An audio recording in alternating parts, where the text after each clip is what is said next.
We are here today with my new friend, Hunter McIntyre, fresh out of Cali, out here to Texas, and he runs a lot of really hard races and wins them. That's the truth. That's the truth. Yeah. In and out of the mud. It's a dirty business, but I love it. So you were an obstacle course race 7-time winner this year, I heard, if I got the stats right. That was the beginning of the year. I think overall. I got some old stats, people. Yeah, but, no, don't. Rob, get up to date, man. I think this year I got about 17 or 18 races in, and I won 12 or 13. Now I'm just misplacing one of those numbers. That's why I put those out there. But I usually have a good record. I, found some good strategies of getting it done. The first few years I got into this, I just beat myself into the ground. I tackled everything I got my hands on and just chased the dream of just being a racer. And now I kind of am strategizing. You're playing it out like a season. You gotta be smart. You know which races you're going to do. Yeah, you get burnt out, man. I stubbed my toes too many times. So tell us a little bit about these races. Some savages listening for sure have competed in them. Some of them have heard about them. Yeah. But what are some of the dynamics of these races? People have heard about a lot of them: Tough Mudder, Spartan Race, things like that. But go through some of those to give people an idea. Well, there's many layers of it, like an onion. The best way to look at it, though, is it is basically a cross-country race with almost like a decathlon going on during it. You have to conquer these different cross country meaning long distance, not like you're actually running across the country. No. We may not have many runners on here. They don't even know what that means. No. There are some races like that though. They're lunatics that just go for miles and miles. But so basically, it could be a race that's 3 to 5 miles. That's the short distance. 8 to 10 miles. And I did one of those 3 to 5 ones where they had little handfuls of colored chalk. Oh yeah, it was the color run. Just peg you in the and head. They just peg you with them. But by the time we did it, they had like 40,000 people, and I was in like the third heat of 10,000. By the time we got there, there was no more color left. What is it like breathing that stuff in?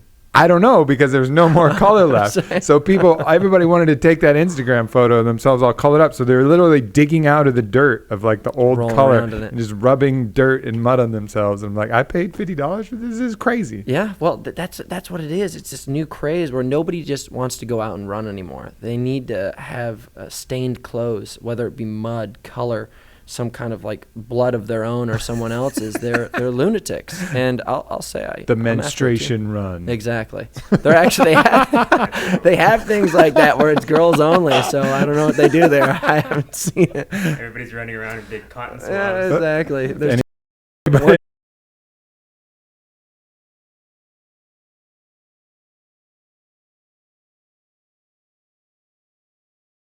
I feel that at all. I hadn't gotten into a street fight ever before, and I'd always been a fan of MMA and done that. So I was like, fuck it, I gotta figure it out. I gotta like start training, to get in that fight. And then halfway through, I ended up getting jumped by a bunch of people, and it's kind of scratched that itch. I got to have my actual fight.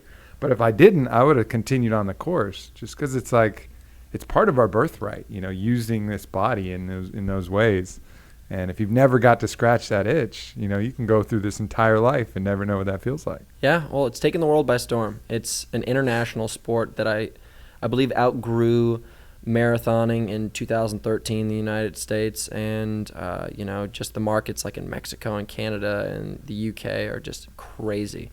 And now Asia's hearing about it, and they just go nuts about everything. So what was the first race? Was it Warrior Dash that started the whole thing? No. It was something in the UK called the Tough Guy Challenge, and it's still known as one of the greatest. And this guy named Will Dean, now he's probably going to have an assassin come after me, but supposedly he stole a lot of it. He came in as an intern and said, hey, I'd like to learn about, it's like one of his Harvard studies. He wanted to learn from this guy about what it was like doing these races.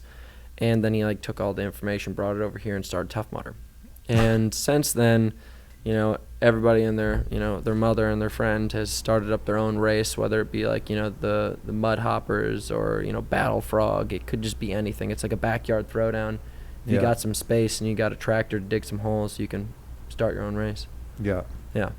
But still, the big ones: Tough Mudder, Warrior Dash, Spartan Race. Spartan Race is like the competitors ring right there.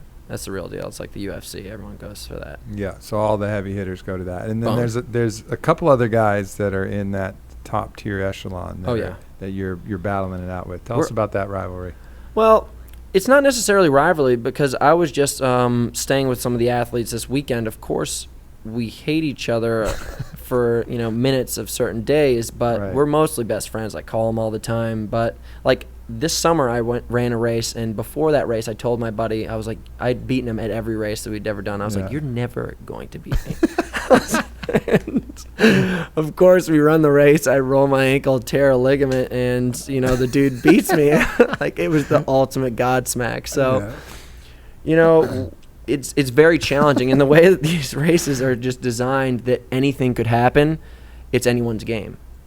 I can train perfect for this race and blow everyone out of the water, but then maybe the next one I just was off. My training wasn't geared up the right way. Right. And this guy like John Yatskow, who's like the second best sky runner in the world right now, or the United States, comes in and he just runs like sub 5 minute miles up the hill like a goat.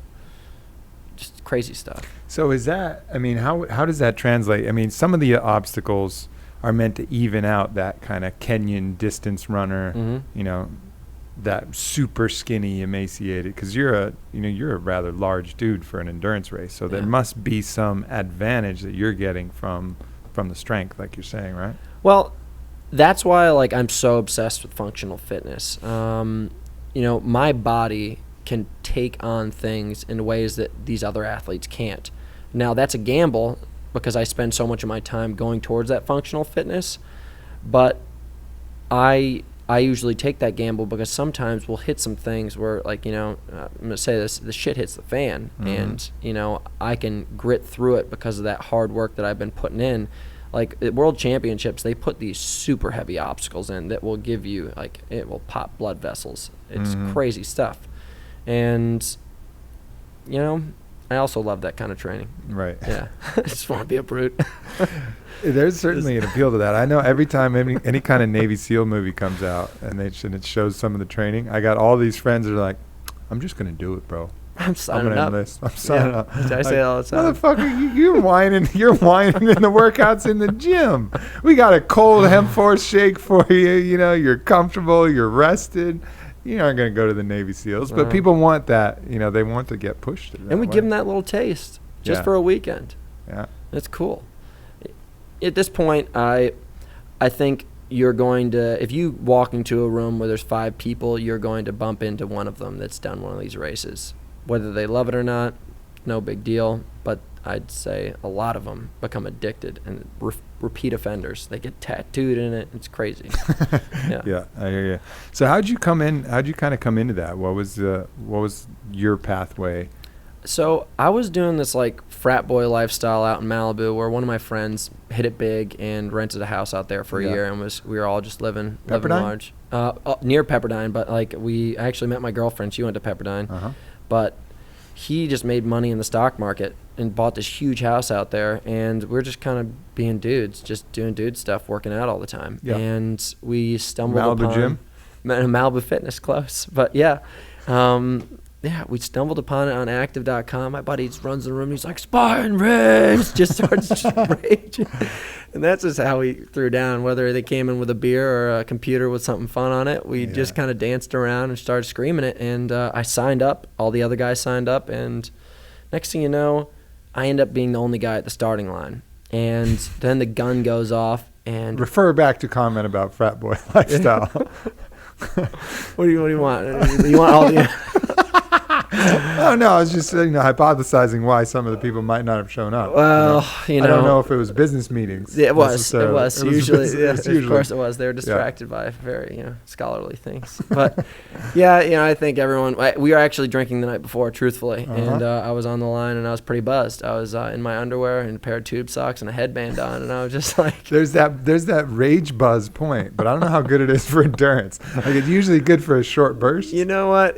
I think that day it worked. It was the rainbow that came out, and everyone was like, wow, that guy's got it going on.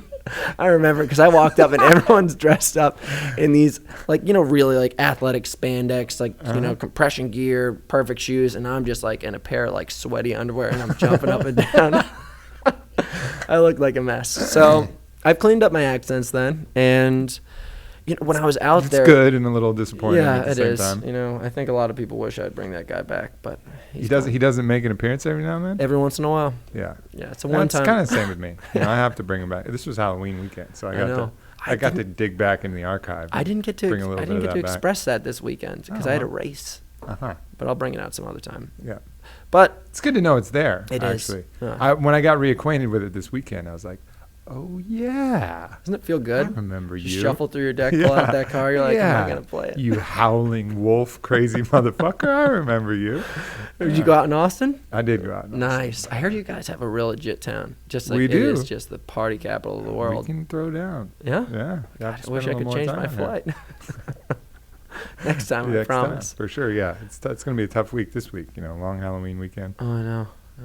It's going to be a mess in those streets. Yeah, yeah, like going to Nolans after Mardi Gras. Yeah, it's just mayhem, just remnants of slut costumes everywhere across the way, male and female slut costumes. That's pretty much it. I don't think I've worn a shirt for Halloween since 2002. It's pretty lame. I did put on a costume. I'll show you a picture of it. I picked it up at Goodwill because I had to get a sweater for like really cheap because I was freezing. I was just like, I got to pick up something cheap. And then I saw this horrible looking thing on the rack. I'm like, if that's less than $10, I'm buying it. I bought it and I came out in it for dinner last night. It was pretty bad. Solid. So training. Let's get some tips for some of the people listening. What are some of the things that you do to prepare for the races at this kind of level? There's just the baseline. So if you were a fighter, you'd have to throw punches. Mm-hmm. Our sport, we're runners, so you're going to have to run. I do throw in, cross training, whether it be rowing, like an assault bike. I'm a spin instructor, so I love spinning, or I just go mountain biking. So that has to be there. Mm-hmm. So I'd say if you're going to train 5 days a week, at least 3 to 4 of them have to include some kind of cardiovascular, movement. And from there, like, I'm super into the strength training. I came from being a bodybuilder background where all I cared about was being swole. And I've tapered off that. And I started to pick up kettlebells, things that are more functional. It's just super important to be able to have from the waist all the way out to your fingertips has to be just iron. Mm-hmm. It cannot be breakable. Because that's what their goal is in these obstacles, to break you down. So they'll make you carry like a 60 to 80 pound bucket, and it's filled with this gravel. And the thing is you have to stay really stable, because if you pour out even an inch of this gravel to a certain line, you have to start it over again. And some of these are a half mile long. Which race is that? Spartan Race. Spartan Race. They kill you. The original Spartans used to have a race, and you've probably heard this, but what they used to have to do is carry a mouthful of water in their mouth. No. And then run a marathon with the mouthful of water in their mouth, and then spit the water out at the end. So the whole time as they're running in the heat in Greece for this marathon, just dying to drink some water, they can't. They got to hold it in their mouth, and then at the end they got to spit it out, or they don't pass the race test. I'm gonna take that test, and I'm gonna text you. That was one of the original Spartan, rites of passage. We should do that. It's not a bad idea. All new employees have to do that. Yeah, I was talking about it. I was on a podcast with Stephen Pressfield, and I was talking about it on that. I actually was reading about that because he wrote a book called The Warrior Ethos, which is a great book. And so I was running on a treadmill, and I was just trying it. And it's an amazing kind of little battle that goes through your mind, especially when you're doing it by yourself. I don't run very much, so it's not going to be any impressive amount of time. But whatever, 10 minutes, whatever. Just did a 10-minute incline, little run on the breathing treadmill. Through the nose alone. Yeah, breathing through the nose. Focusing on that, and then just that little battle you go through with yourself, like, oh man, it's just me in here. Nobody will know if I swallow a little bit, But you do know, and your heart weeps a little bit if you do swallow a little bit. It's an interesting little challenge, but that's what it reminds me of, carrying the bucket, obviously more physically demanding. Well, we take it to that degree, and whether it be a bucket, sandbags, eventually what they try to do is they try to let your midline break down. So everything is kind of just like a punch to the gut, a kidney shot. You're like, oh, man. And then you have to be able to stand up. And, your leg strength is essential too. They're always having you go vertical. It is just if they can find anything that has just an inch of height off of where you just were standing, they're going to make you go up it.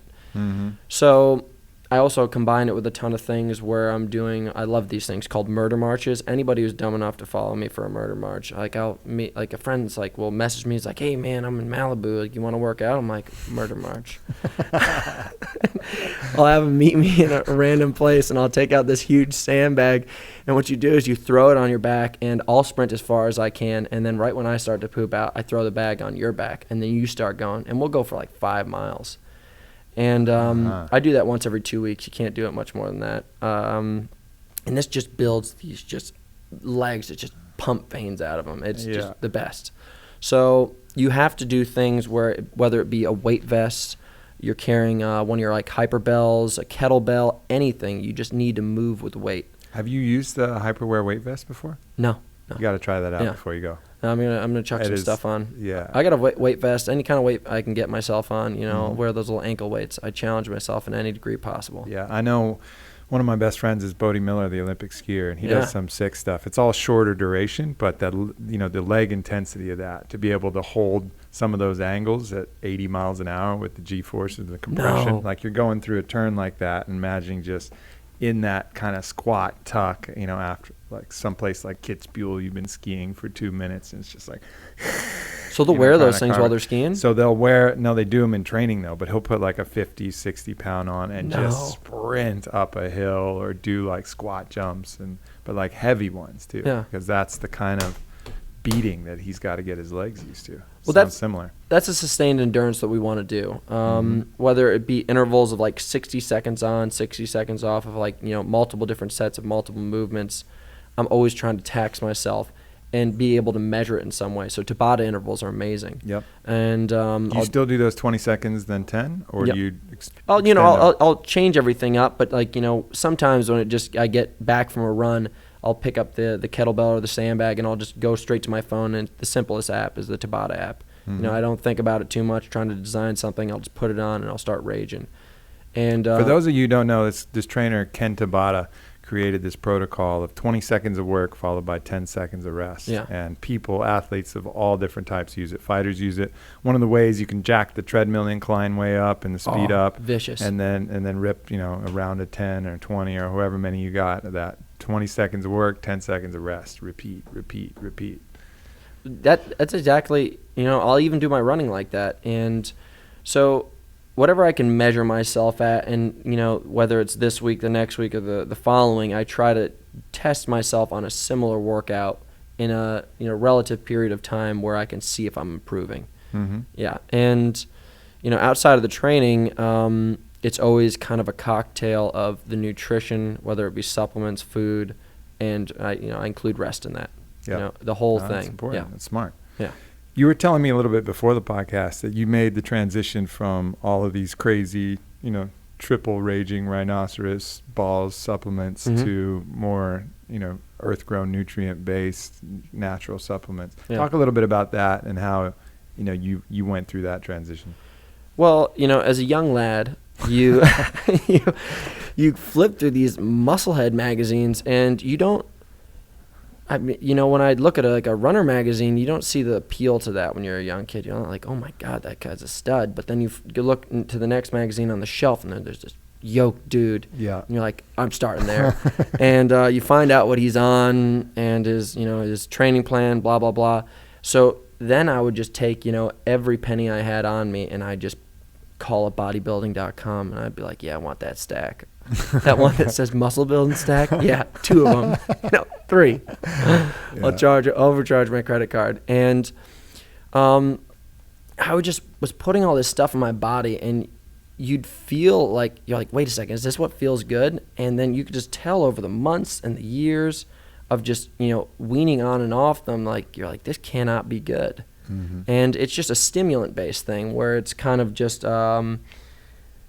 it kind of just raises you above the level of where performance should be to kind of mask it's really going on. Like, all this other stuff is just kind of, you're duped by the high level of caffeines and other things that are just stimulant-based. And, after I started to do some more research after just looking at, a magazine that has 5 pages of workouts and then 500 pages of supplement ads, you realize, hey, maybe I should take a certification. Hey, maybe I should read a book.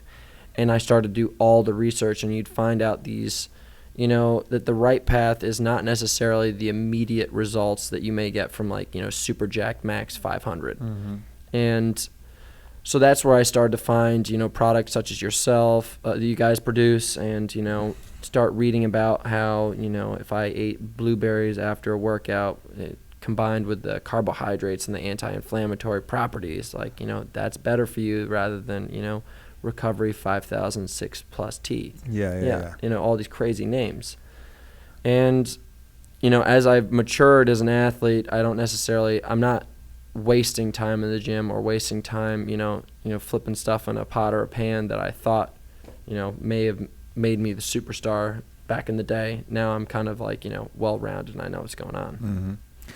Yeah, it's funny how that all of that nutrition science is gone. It's gone from more specialization in all of these compounds and isolating this and isolating that to now you look at the top competitors and top fighters, and it's just really getting back to basic stuff, eating whole natural foods that haven't been doctored and put in a lab and genetically modified and tweaked and messed with and isolated. Just eating well-rounded good foods. Yeah.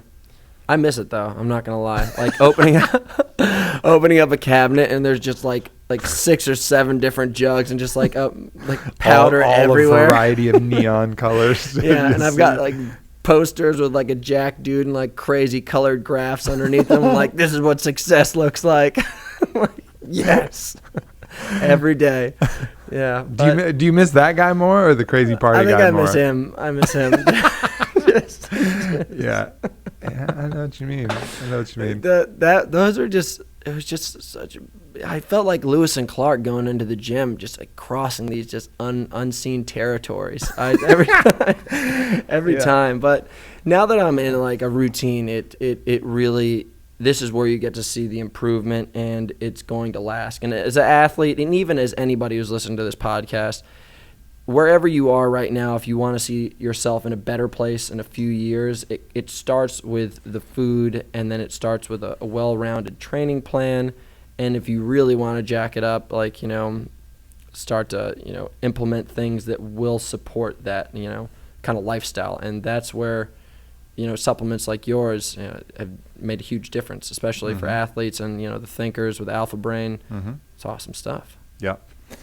No doubt, man. It's funny you mentioning that, because I think all of us, and some of us are still kind of in that mode, but all of us had that Gold's Gym kind of phase. Oh, yeah. Like, I remember the heaviest I got was like 215. I was being tortured by this. I had this girlfriend that I was on and off with, that when she was on with me, it was cool, but then when she was off, it was always a Pittsburgh Steelers linebacker or somebody like in the NFL, some massive dude. And I got really big then. I got up to like 215, which is huge for me. And I have pretty short arms, so bench was always something. It was pretty good for me. There you go. So I'd look up their combine stats, and it'd be like how many times they could do 225. I'd be like, 24, bro. I think I got 25 today. And I would like get in this crazy mode. I'd be playing Pantera in my fucking Walkman or whatever the fuck it was back then. Yeah. I had long He-Man hair. And just get in there, and I used to love the sound of the plates just kind of rattling against each other. And just that's the best. You watch Pumping Iron, and that's where it starts. You're just like, this is what life's all about. I do miss that a little bit now that you inspired that thought, but I'm also very happy swinging my maces. Let's go to the bodybuilding gym after this and throw down. Just get some cable crossovers. Let's go to the bodybuilding gym and then get hammered. And that's right. Reacquaint with our 2 former selves. We're adding another day on Halloween. Oh, man. Well, this was great to have you out here, man. Dude, I appreciate you coming on the podcast. And how can people follow you, keep up with you? continue learning from you? You know, my girlfriend hates me for this, but I will always be available, whether it be on Facebook or Twitter or something like that. I do like to connect with people because I love being a personal trainer, so I like to be involved in the world if people want to know tips. So reach out to me on that. Not to pull away from your podcast, but I do a podcast called Obstacle Dominator with my business partner, Ben Greenfield. Nice. I know Ben. Yeah, Ben's awesome, a good dude. Yeah. I'm the bro science. He's the real science. Yeah, he's awesome. Yeah. We're just kind of getting it done. I'm always traveling. Does he do that? Does he do these races too? Oh, yeah. He pulled out. I don't know if he pulled out, but he's got 2 kids. He doesn't do that very often. I know. Well, he's in the middle of nowhere. I'm going up to his house in like a few weeks, and we're going to really see what happens up there. He's like talking about butchering animals and doing crazy stuff. Yeah. I'm freaked out. Get it done. But, What about endurance hunting? Have you ever heard about that? That's what he's talking about now. That's where he's just fucking like chasing down an animal. I guess I'm going to have to do that. I got 2 machetes in my backyard. If I saw something, I'd chase it down. Use a machete? What kind of savage are you, man? You use like a Bowie knife. Dude, it's Jesus. a test. It's a test. If you see Hunter running through the woods with machetes, don't bother running from him, by the way. Just try to stand there, talk, reason to him. Negotiate. It's like a T-Rex. Talk about bodybuilding. It seems to be a topic that's dear to his heart. You might distract him. Calm me down a little bit. Yeah, well, but that would be something that'd be really interesting. Obviously, I'm not an endurance guy, so it doesn't appeal to me. But just tracking down an animal like the old way, where you just fucking keep running and they sprint ahead. They're faster than us for short distances, but they just can't sustain it long term. I feel like I would get so distracted. I'm like, I got this bow. I just want to shoot it. Just sit there and just but that's not nearly as satisfying as just getting it when you finally get it and saying goodbye, my friend, and then just choking it out, putting it to sleep. Really? Rear naked buck choke. Is that how they do it? Yeah. That's so savage. It's very sensible. They just kind of go to sleep, It's like the most humane way to do it. Just full on, get your hooks in, get the back, and then you grab on and I know, I'm just totally just making that up. I'm not sure if that's how you do it or not, but I know that you can endurance hunt animals. All right. Well, Ben might do that with me, and we'll get back to you. We'll let you know how it goes. For sure. Yeah, it's awesome. I'm a big fan of, it's not the hunt, it's meat acquisition, and being able to close that gap in the food chain, and get in touch with some parts of ourselves. But I think anybody, people who don't like hunting, anybody who eats meat should know where that comes from. You should know what the muscles are that you're eating so you can appreciate them. That was a real game changer for me. But I love the zoo and I love animals. Like, not that so much that I won't eat them, but when I see them, all I want to do is just kind of hang out. Yeah, I go to the zoo, I farm, I see goats. But here's the problem. Like, you like tenderloin, I'm sure, right? It's delicious, so right? Good. But what is the tenderloin? I mean, I'd have to take out a cow graft, but but my point being, until you know where the tenderloin is. Tenderloin's a muscle that's on the inside of the leg that doesn't get used very often. That's the best part. Yeah, exactly. So, I don't know if I can even continue after that. Cows don't do much lateral movement, so they don't train that. Exactly. So you get in there and you're butchering, they're carving that out of the bone. You realize why it's softer and more delicious than the other one. Would you go up to a cow and just point it out and say, "I'm taking that shoulder"? Would you? I mean, yeah, I would. Well, I've hunted for deer before. Well, man, you have a heart that I don't have. Well, it's just a cold heart. It was actually a weird experience. I've talked about it before, but I felt actually more love for that animal than I would have ever anticipated. True appreciation. I just watched it, and I took its life so that I could eat.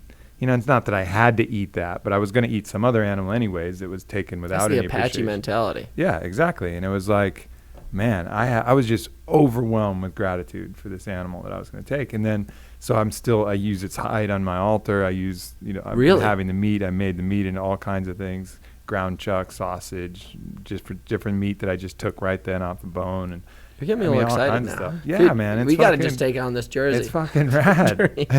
It's rad, man. It'll change your perspective on it. And I highly recommend it. Because right now everything's so packaged and prepared. It's nice to be able to get back in touch. And that way, every time, when you have that good steak, you're like, at least just kind of tip your cap to the animal. The question is, could you do it by hand? Well, so when we were out there, one of the people we were with spined a deer. No, that means they hit it with a bullet in the spine. Oh. So it was just paralyzed, and it was, suffering out there. So I had a knife on me, and so I went out. I was the only one with a knife on me. Took it to the jugular? No, to the heart, but Ooh. Just kind of put my hand on its head and, told it thank you and goodbye, and just put the knife through its heart. But you can when it's not out of malice, like not out of anger, and that's and when you do it with the right heart in that kind of Native American way. That's how I'm gonna start training for these races. Well, you can do that with hog hunting. Now, hunting. My dad's good friend growing up, and he scared me. This man, I don't remember his name. He would go out in the African, tundra or whatever you call it, and he would go on these safaris where he'd hire these people to track down wild boar, and then they'd round the thing up, and he'd go in with a knife and take it on. Mm-hmm. And right when I heard that, I was like, I don't trust that man. Getting all Lord of the Flies out there. Yeah, but I guess. Apparently it can, when you get all the blood on your hands, I haven't done that, but apparently some people go into blood rage. Really? Yeah, full on blood rage. Just lose control. Just lose control. Honey, I'm not coming back from Africa. That's my mind. No, but I think most of the time it's not. Huh? Oh, dude, thank you so much for your time. This has been an incredible man. experience. It's been a pleasure. All right, people. Lando, we got anything coming down the pipe? We have a ton of podcasts. Oh, we got a ton of shit. Secret shit. We don't even know what it is. We just know it's coming. Actually, we do for the grand opening of the On It Academy, which is going to be November 21st, the day before the UFC fight. We're going to have a ton of people in town, so it's going to be mayhem. We're going to have podcast palooza. Speaking of that academy, I'm about to go throw down there. Fuck yeah, so am I. Do you know anything about volleyball? No. Well, you're about to learn. Let's throw down. All right. Later.